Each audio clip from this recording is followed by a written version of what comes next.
Berdasarkan hasil penyelidikan lapangan oleh Balai Besar Survei dan Pemetaan Geologi Kelautan, bencana banjirop yang terjadi di pantai utara Jawa Tengah di kawasan Semarang, Pekalongan, dan Demak disebabkan oleh sejumlah faktor.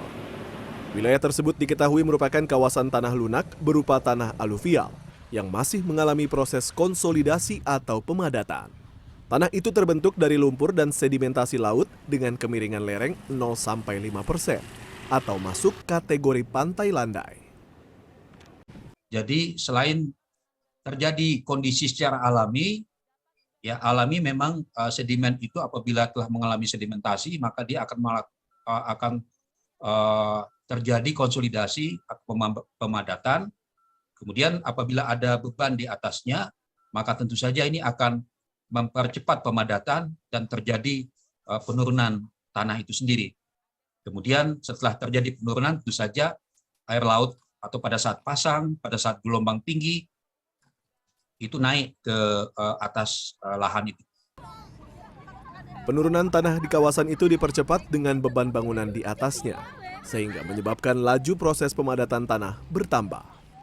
Sementara itu berdasarkan penyelidikan geologi teknik dan hasil monitoring stasiun pengamatan penurunan permukaan tanah, yang dilakukan oleh Badan Geologi, penurunan tanah di salah satu kawasan Semarang diketahui turun lebih dari 30 cm dalam 10 tahun terakhir. Adapun laju penurunan tanah di Pekalongan diketahui berlangsung lebih cepat, yakni 8,4 cm dalam waktu 18 bulan.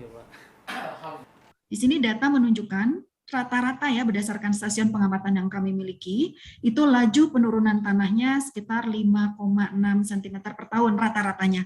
Tapi memang pada beberapa wilayah kami juga mencermati ada yang memang 10 cm, ada yang 8,4 cm. Tetapi secara umum rata-ratanya adalah 5,6 cm per tahun.